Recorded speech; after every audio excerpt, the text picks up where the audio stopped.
Unbroken, healing through storytelling.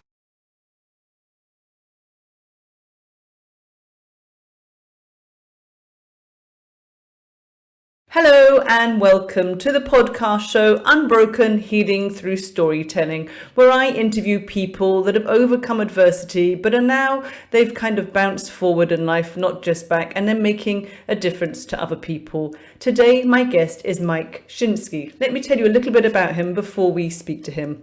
Mike says that his identity is not in his professional title, wealth, successes, failures, tragedies, relationships, but in Jesus Christ alone. He owes his life to him. He has an accomplished career with a few accolades. He's been an audiologist for 34 years and has seen well over 70,000 patients. He's worked in Navy and private hospitals to include NICUs, Associate Professor at IPFW University, private practice owner, and currently administers compensation and pension exams to veterans. He is married to a wonderful woman, Kate, and has 3 grown-up children. He feels that the tragedies in his life became the springboard to make a difference locally, nationally, and even internationally, and believes that regardless of differences as individuals, we all have a universal need to be loved, respected, and wanted. He chooses to make a concerted effort to make this world better, one person at a time, and found the best way was to get over himself and his struggles is to help others. Welcome to the show, Mike. How are you doing? Good. Hi, Madeline. Thank you for having me on. Thank you for being with us. So the very first question that I ask all of my guests, because the show is called Unbroken, is what does that word unbroken mean to you? Yeah, that's a powerful word, by the way, that you chose. And for me, I believe it's part of an oxymoron when I look at it from this perspective. The first is the tragedies that happened in my life with my wife, Shanna, is beyond a shadow of a doubt, it broke me. But however, I wasn't unbroken. And by that, I mean, I wasn't defeated. And the other part of this, to show you an example why it's an oxymoron for me, is as a believer, as a Christian, I acknowledge I'm a broken person and I'm in far need of greater than someone in me. And that's through Jesus Christ. And he has made me unbroken. So for me, that word is an oxymoron. Yeah, that's that. Every week I get a different response from everybody, and it's been quite a few episodes so far, and I haven't heard anybody call it an oxymoron. But yeah, I understand that. So you were married to Shanna for how long? For 6 years. 6 years. In 2002, and then she died in 2008. Yep. And you've told me that she was raped, wasn't she? She was held at gunpoint and raped. Was this during your marriage or before you met her? No, it was during our marriage. So just the short of this, Madeline, is we happened to meet for lunch that day, and this was on December 10th, 2002. And I got her camera just a few days ago, and we lived on Hilton Head Island, which is a beautiful island. And she wanted to surprise me and go take pictures. So she went on the beach that we're married at. And it was overcast, the waves were very high and rolling. And so she started taking pictures. And she noticed a man walking in the distance. And something told her, like, this is out of place, I should leave. And she goes, no, you're overreacting. So she did it. And as she started to leave, you have to go through the boardwalk. And it's covered with all kinds of foliage, so you're in a susceptible area. 2 ladies passed her by, and she said, I should have stopped them, but I didn't. And so as she gets closer to the restrooms, that's where he came from behind her, put a gun on her, and took her into the restroom. The first thing at least for me, I live with some level of guilt. It doesn't control me, it doesn't identify me, but to this day, it can be a trigger for me. So when I started my practice, what is your guilt about? So we, as you know, when you run a business or practice, finances are a key thing. And back in 2001, phones and the services weren't as cheap as they are now. So I was paying probably over $600 a month for 2 of us with phones for unlimited minutes, whatever. And so we made a decision to cancel the services just to get the practice up and running and try to cut costs if we could cut costs. So that man left her in the restroom alone, and she reached for her purse and secretly for a cell phone. You know what? It wasn't there because I canceled it. So I live even to this day, and still choke up to this day, that I took that escape away from her. And even though it was a decision as a couple, I still deal with that every single day, that I took that one out, that could change the course of what happened to her. And of course, he raped her. She begged for her life and said, please don't kill me, that I have kids at home. And he let her live, took the memory card out. And then we started the journey of chaos for the next 6 years. And she was able to tell you straight away what had happened to her? Yeah, so my practice was located in a medical pavilion that was attached to the hospital. So I got a call from the ER, and they said, hey, your wife's in the ER, you need to come here. So I go there, and then just, you talk about an out-of-body experiences. When things or crisis happens, it's surreal is the word. You're trying to process it, and you can't process it. So that's when I found out she shared she was raped. And, the thing that stands out in the ER, this nurse told her that, hey, honey, don't worry about it. You'll get over it. And I'm just thinking like, whoa. So they did the testing, whatever they had to do, sent her back home. And I believe the first few days she was constantly taking showers to wash the filth, the dirt away. Yeah. Come home, find her in the fetal position. It just started this whole assault on her psyche and her well-being. And in this process, while this is going on, there's still 2 kids in the household we have to raise. And how old were your children at the time? So Brooklyn was 4, and Logan would have been 9, I believe. 9. So just little young, who need their mummy. And I didn't tell him either. Yeah. I just told him she was sick, and you'll see as this unfolds, there were many suicide attempts with her, and that was the hardest struggle. Is we started intervention with the counselors, with the psychiatrists. Of course, medication came into play, lots of medication, and I liken it to like she was the Walking Dead. Mm-hmm. She was physically there, but she was mentally checked out, and we would have moments to where we would have this joy and this happiness, but then just her will to live and being able to deal with the pain that she's dealt with or having to deal with was just too much.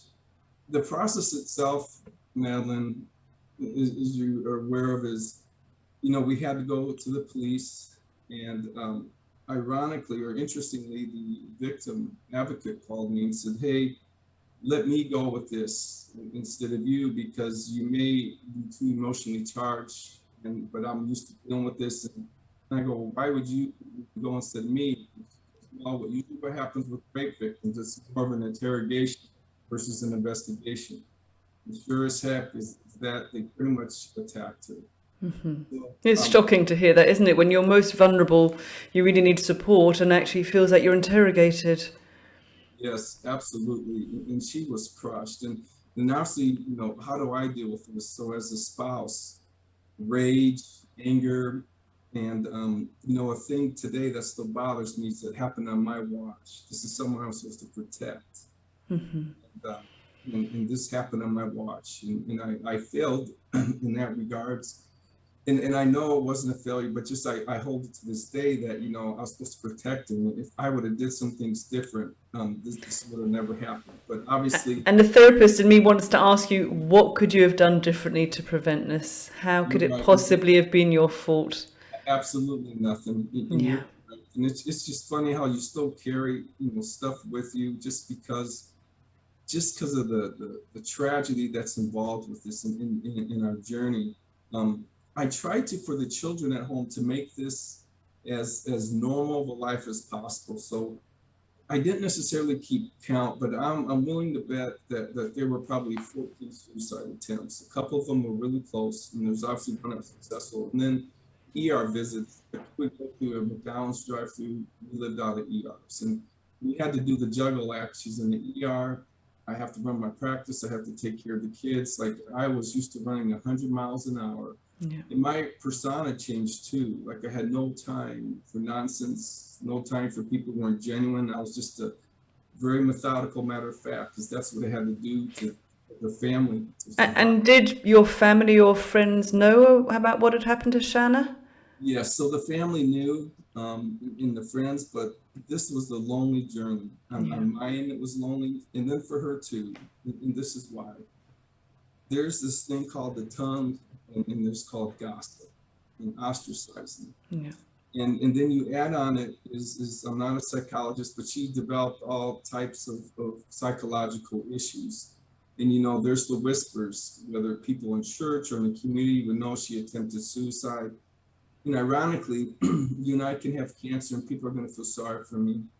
I could get hit by a car, whatever, but to say that you have psychological issues, people don't want to be around that. Yeah, there's still a stigma, really, isn't it? And actually, she was just responding from her trauma. She didn't have mental health. It was her trauma that was acting up, Absolutely. Which is a perfectly normal, natural response to a horrific event in her life. It is, and I don't have a reason why she couldn't quite turn the corner with this, but it was a battle. I believe sometimes the medication has a role to play. Is you start adjusting medications, and that's how she tried her suicide attempts. A few times with the slitting her wrist or trying to stab herself with a knife, but 9 out of 10 times it was through medication. And so, that was the tough thing. And again, to give you an idea, to keep normalcy for the kids, there's the time she attempted, I got her out of the hospital and we were planning to go on a trip. And I said, we're still going to go on this trip. We're not going to be defeated by this. And we're going to claim victory of this, and we're still going to go. So we took her just literally from the hospital. We went to SeaWorld so the kids could still live that normalcy. And remember, I never shared with them about these suicide attempts. So that must be hard as well, knowing on one hand what had happened, but keeping up that pretense. It's like wearing a mask constantly, isn't it? That's dead on, Madeline. At work too, I could be seeing a patient and my secretary says, you need to take this call. And she'd say, Mike, I can't deal with this anymore, I'm killing myself. So, and I dealt with this a lot, and just you have to put on this persona that I'm this strong guy. And boy, I'll tell you what, it's just inside though, it was just turmoil. But I had to do what I had to do, and that's how we were raised. You just pull up the bootstrap. My parents are old school, and you just trudge along, and that's exactly what I did. And did you ever get support for yourself, therapy or counseling? No, and this is why. Is in the end it worked out, but the experience I had with Shanna was horrendous, with the counselors, with the psychiatrists. One psychiatrist even doubted this happened. I mean, it was bizarre. I was in the ER. They doubted that she had been raped? What, they thought she was making it up, or? It was crazy. Like, I was in the ER and seeing the semen, and I can tell you, it wasn't me. Just the whole craziness of this. So I've lost trust in that system. Okay. And sometimes it got to the point where I couldn't go with her because, like, let's say the psychiatrist, how they played with the medicine, said, you don't understand what this is doing. She had grand mal seizures. So the medication used for treating depression, anxiety is sometimes the same as used for grand mal seizures. And so next thing you know, you're taking 6, 7 of these different medications. And that's why I like to use the Walking Dead. But eventually the final attempt at her life worked, didn't it? And she did complete suicide. Yeah, so that was the tough thing, Madeline, is and there's some irony to this too, is so on December 6th, we just got done, and this was 2008, putting up the Christmas tree. I put it up, Brooklyn and her decorated it. And then for whatever reason, it was just like out of the blue, she had a meltdown. And we'd get these pendulum swings, if you will, with her behavior. She could be ecstatically joy. I'll use the word bipolar, but and then she could be, just extremes, one end to the other. So she had a complete meltdown, and it was just ugly in the house towards all of us. So I told the kids, hey, let's just, we're gonna step out, let mommy just relax, we'll lay down, and we'll come back, we'll go out to eat. So we went out to eat, and my son says, do you think we should go back right away? I said, no, just let mom come down, she's gonna be okay. And so we finished eating, we went back, and she was gone. And that's when she went to suicide note. She ingested a whole bottle of Tylenol, I think it was like over 100 pills. And we found her 70 miles away in another hospital. And And that journey itself, again, that was, surreal, just in the hospital. And it's very hard, isn't it, for you, for your children, anyone that's listening. But I guess ultimately she was then in control of her life. She made that decision for herself. So it's awful, but in some ways we have to respect her choice as well. Yeah, just the pain, madam. The pain was unbearable. Yeah. It really was. And you talk about forgiveness. Is when this rape happened, when I went to the hospital, I made a decision for myself. I had to forgive who this guy was. Yeah. This day, I harbor no ill will towards them, but I had to for my psyche. Initially, it was just words, because I had to put it into action. But I knew right there and then if I didn't, because I've really seen what happens, what lack of forgiveness does in a person's life. Yeah. I mean, it's nothing really to do for them. It's actually all to do for yourself. Absolutely, 100%. I agree with that. Yeah. And was he ever caught or brought to justice? They ever found him? No. And it's interesting, about a year ago, I thought about contacting them to see if they could run the DNA through, if they still had it. But I said, just I'm gonna leave well enough alone. It's time to move on. I don't need to dig all this stuff open. So how did you and your kids come to terms with her death? And did you tell your kids how she died? Yeah, at that point she did. So when she was in the hospital in a coma, she coded, and I remember I told the physician, I want you to bring her back, because I want to get the kids and the parents back from the hotel to say their goodbyes. And the first thing I had the kids do, because I know the last thing to go in the body is the brainstem, that controls the whole thing, auditory system still working. Yes. It's like, hey, you may not understand this now, but I want you to tell your mother you forgive her. Yeah. And because I don't want you to carry this burden of just this hatred for what she's done. So I let the kids have the moment. They forgave her. I did too. And I also asked her to forgive me, because and I know better, but there's still a thing that I failed there. Yeah. Oh. So we did the forgiveness thing. It's hard, that, isn't it? Because no matter how many times somebody says to you, the only person responsible was the man who chose to rape her, there's still a part of you that's going to hold on to, well, I should have done better, or I could have been there. But actually, that's your heart, that's your head speaking. When you listen to your heart, you couldn't have done anything. No, I absolutely agree. So it's that push and that pull that's really hard to find a place to settle with, isn't it? It is. So yeah, the suicide now, that's part two. So I lost my wife, first of all, mentally the first time around through the rape, and then the suicide took care of the physical aspect. Yeah. So there's a fallout from suicide. So one, you have to deal with the rape. Now I have to learn how to deal with the suicide. And the kids do too. And your kids were little then, weren't they? How old would they have been when their mum died? 15 then, in Brooklyn 10. Okay. And in Brooklyn, this image, our brains, we can never, it's sort of like a VCR, can never get rid of that image or this recording, like the hospital bed. And I say this because, people aren't aware of this, they haven't heard it, but I had to watch every heartbeat until she passed away. I'm there to let her go. But the image of my daughter bringing in a sign in that hospital, say, hey, get well, mommy, come home soon. To this day, that just destroys me. Yeah. Innocent girl, just all happy coming into the hospital. But how hard must it be for them to comprehend? Mums don't die when you're just 10 and 15. It's really hard for their minds to compute that, really, isn't it? You can't. I mean, I have problems computing it as an adult. Yes. Children. So we had counseling for them, and then also, what was interesting is there was a fallout from the suicide, and one was with my family, and I love my family to death. There's reconciliation now, but at that time, I didn't know how to deal with the suicide. My family didn't know how to deal with the suicide. And again, my family comes from an upbringing, you pull your bootstraps up and move on. My mom, she's gonna stop and she kept down, but she's.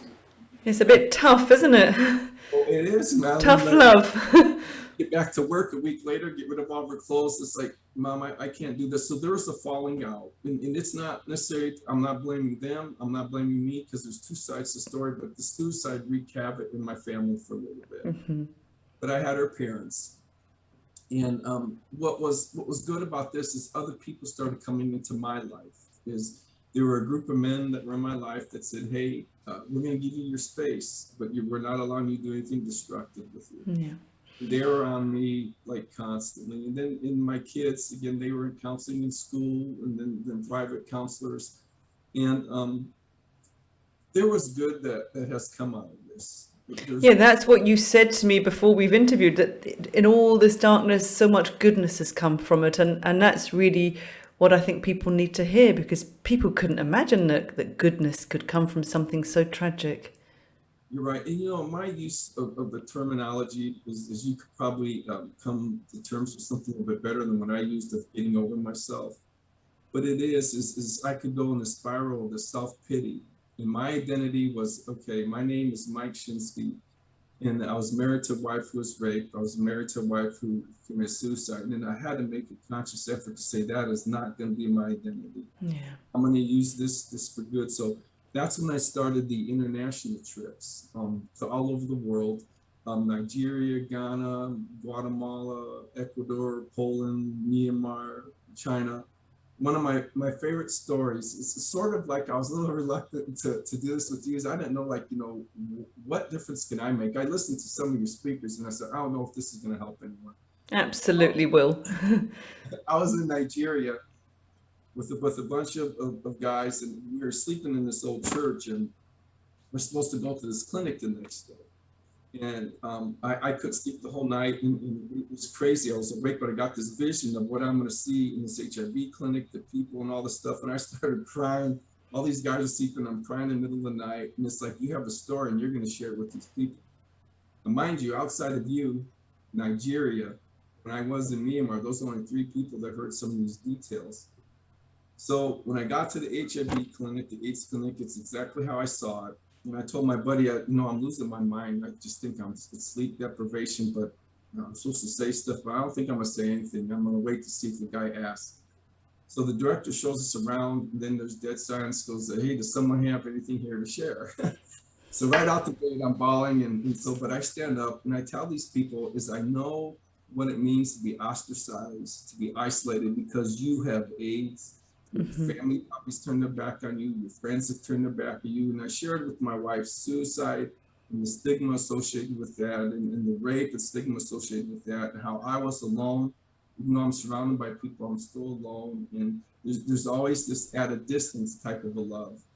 And so I was able to share that with these people. And I told them, I don't know how many were in this room, 160, but I told them, I want to hug every single one of you and know that you're loved. And I says, I don't care what happens at this day go forward, and know that, your life matters. I can tell you it matters. I came all the way here from the States to tell you your life matters and that you're loved. And I really mean that. And I'm telling you, I've never had so much endearing and loving hugging from all these people. One of them broke my glasses. They were hugging me so hard. It just shows you I went on the other side of the world to share my story and make a difference in lives with broken people, if you will. And there's all kinds of, another quick little thing I did is I adopted 10 families in the 3-city area, and I made a commitment to deliver food to them for 1 year. They didn't know me. I didn't use my professional name or my last name, because then you got to worry about people associating you with money and wanting things. So I did this for a full year. I bought a truck. I took them a month's worth of food, 12 different families. And I always grabbed another man to go with me because there's a lot of single women involved with this. But here's the neat little story. So there's this one lady. When I first took these groceries to her, I got her name from the Department of Social Services. Mm-hmm. How are you doing this? I says, well, I'm just called to do this and I just want to help you out. There's no strings attached. And so she opened her door like this, enough to get the groceries to me. So over the course of the year, the door's wide open, come on in. And she shared with me her story. She overcame, she was a cutter, or I'm not sure what term to use, to, just self-mutilation. A self-harmer, yeah. And became a foster parent to 3 young boys. And just, I heard so many good stories. So that helped my healing. But it's almost as if when you started to drop into your heart, then you allow other people to drop into their heart as well. It's like her door opening is like her heart opening more and more to you, isn't it? Absolutely, Marilyn. I mean, you talk about my heart open, it burst wide open. And from that, I've lived and tried to continue to live a very generous life. Is I believe to whom much is given, much is expected. Yeah. And so again, I used what happened to me as a platform to make a difference in the lives of people that come. Yeah, it's almost like a living legacy of Shanna, really, isn't it? Absolutely, it is. You know, you talk about the legacy. I have another friend, his name's CJ, his daughter died of suicide. And what I started doing recently is honoring living people with in their name scholarships to a lower income high school. And so this year I did one for my wife and his daughter, Ashley. And it was so real that through a living person, this 18-year-old girl, we gave a scholarship. I think it was a total of $3,000 or $4,000 to give to her to start her journey on her college education. And what I've done is, so this topic was on suicide. She had to talk about suicide. She had to do the research, and ironically, herself had an incident with that as far as an attempt. So again, I used to make differences now, not from when I come. Because what I learned, Madeline, is if you died, all this material stuff, I learned it doesn't matter. The house. Absolutely. And she had this nice fancy diamond ring. It was all worthless. And I realized the worthlessness of stuff. I have stuff, but I can tell you in a heartbeat, I can give it away in a blink of an eye if there's a need. I do it. And I've done cars, and not for bragging purposes, but it's just, I'm not attached to anything I have materially. And that has been a blessing. So I can live large, I can live small, and it has no bearing on my happiness whatsoever. And you have since just got married, only October time, I think, haven't you, to Kate? Yes. So we dated for 7 years. And as you can imagine, some lady friends would say like, oh my gosh, are you serious? And again, one of the things I developed with this, I'm a very methodical, or this is the way it's going to be, just because of what happened in order for me to survive. And so I said, okay, the longest we'll date is 7 years. And if I'm not married in 7 years, we're going to move on. It's not going to work. So she passed the test, I take it. Yeah. Well, it was just for me, not necessarily for her too, but for me, that I said, like, you know, who wants to be married 3 times? I certainly did. Like this last one with Shanna was supposed to be for life. So I just said at this stage of the game, it has to be right. And so it has been a seamless transition, and it's been a blessing. I don't know if I mentioned to you, so when I sold my practice, I was going to retire, and I've been blessed beyond anything I'd ever be capable of making the amount of money I did. But I was going to retire, and the recruiter found me, and I started doing these compensation and pension exams. And so I built this townhome in another city, let my fiance stay there, and I moved 3 hours away, and then I got an apartment. This was my coming home moment to where now I'm not running 100 miles an hour. Not working 60, 70, 80 hours a week for children, doing all this outreach, came to complete.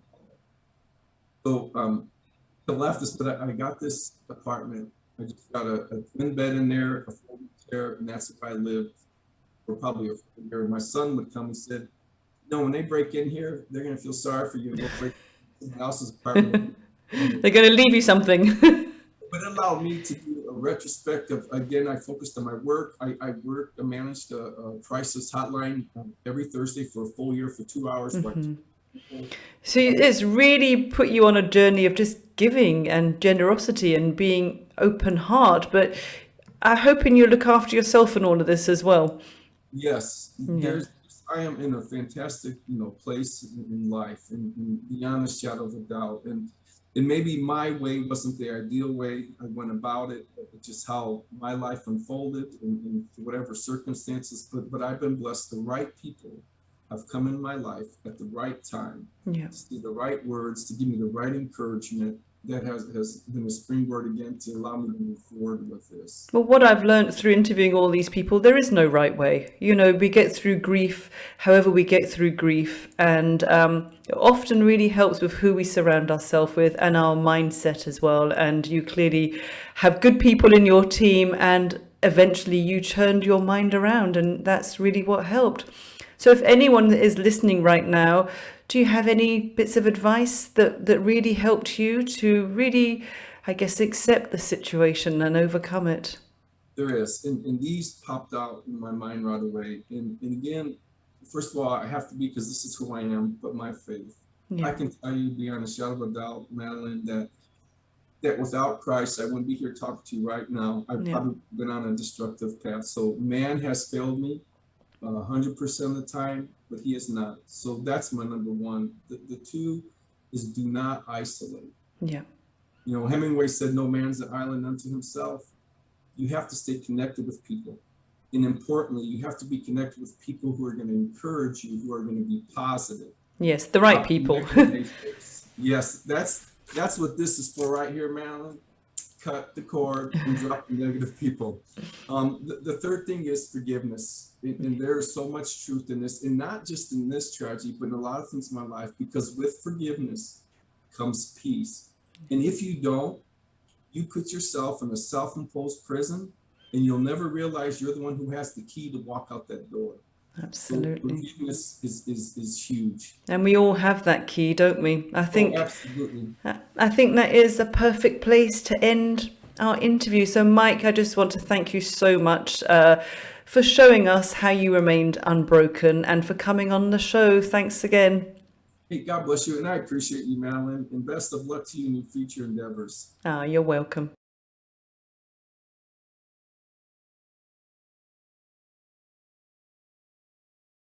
Unbroken, healing through storytelling.